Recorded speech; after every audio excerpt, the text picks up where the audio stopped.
Good morning, students. Today we are going to start new chapter in English literature. It is a poem. The name of the poem is A Mouse on the Moon. आपकी books में it is given A Mouse in the Moon. Cut in and write on. वहाँ पे ठीक कर लीजिए. Okay? So the poem is written by Alfred Stone Thorpe. Alfred Stone Thorpe was born in 1861 and she died in 1930 at the age of 69. She has contributed towards English literature by writing many poems and basically she wrote nursery rhymes. Okay, so now let us see what happened in this poem. What happens in this poem? There is a mouse who goes to moon, but what happens? He kills himself by eating lots of cheese. How he ate lot of cheese? Let us see. Okay. A mouse went up in a big balloon and sailed along in style until at last he reached the moon and there he stayed a while. What happened? एक mouse एक चूहा होता है, वो बड़े से balloon में बैठ के इन अ हॉट एयर बैलून, बड़े से बैलून में बैठ के कहाँ जा रहा है? He sailing in style. Sailing means रवाना होना. वो बड़े ही स्टाइल में, बड़े ही ठाट बाट में रवाना हुआ है. And he is going upwards, he is going towards moon. और वो जब मून पे पहुंच जाता है, वो वहाँ पे अंटिल ही लास्ट, वो फाइनली मून पे पहुंच गया एंड वहाँ जाके वो थोड़ी देर के लिए रुकता है. ही स्टेड, वो रुका. उसके बाद क्या हुआ? The man in the moon came out to see who chance to pass that way. I am glad to see you mouse, said he. I hope you have come to stay.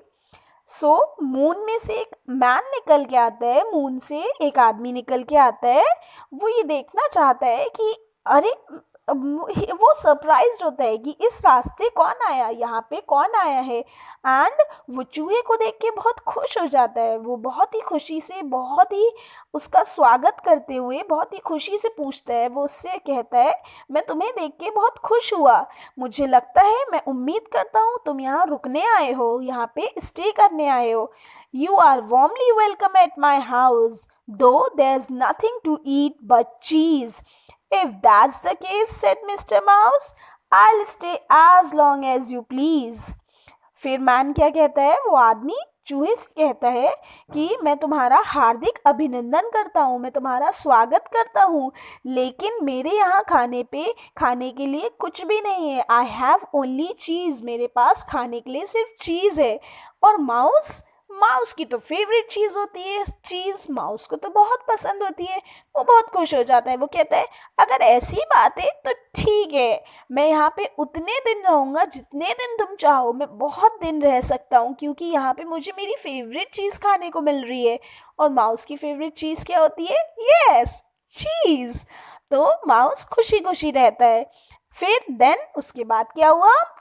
So he nibbled away without a stop till his skin couldn't stand the strain, and one fine day he went off, pop, and never was seen again. उसके बाद mouse ने nibble करना, nibble means कुतरना. उसने जैसे mouse कुतरते, उसने चीज़ पे nibble करना शुरू किया और वो चीज़ को निबल करता रहा बिना रुके. वो चीज़ खाता रहा until his skin couldn't take the strain. strain means कोई प्रेशर नहीं ले पाए. जब हम बहुत ज़्यादा खा लेते हैं, हमारा पेट भर जाता है, तोन निकल आती है, हमारी ज़रा सी भी स्किन नहीं खींच पाती है.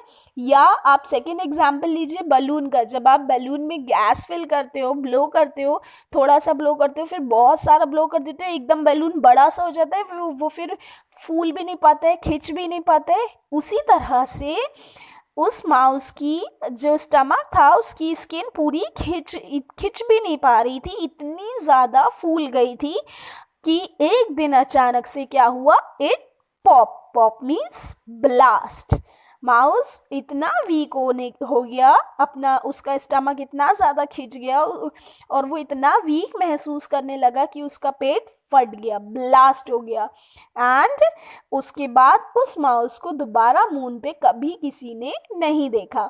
बैलून को ज़्यादा फुलाते हैं, क्या होता है, बैलून फूट जाता है, वो फट जाता है, एकदम से हमारे मुंह पे ही फट जाता है। इन द सेम वे उसकी माउस की skin it blast, pop up हो गया, बस्ट हो गया, नॉट ब्लास्ट, इट बस्ट, वो बस्ट हो गई। एंड आफ्टर दैट उस माउस को दोबारा कभी किसी ने मून पर नहीं देखा। जिस तरह से हमें स्टोरीज से मॉरल मिलते हैं, उसी तरह से हमें इस पोएम से भी मॉरल मिलता है। What is the moral of the poem? Moral हमें पोएम क्या सिखाती है? Poem teaches us that there are many things which can be attracted, but to stick upon one thing can be harmful. बहुत सी ऐसी चीज़ें होती हैं जो हमें अपनी तरफ अट्रैक्ट करती हैं, अपनी तरफ खींचती हैं, but sticking to one thing can be harmful. किसी एक चीज़ पे स्टिक करना, उस पे अड़े रहना, उसी के पीछे पड़ जाना, इट कुड बी हार्मफुल, ये हमारे लिए नुकसानदायक भी हो सकता है। Understood everyone? This is all for today. Thank you everyone.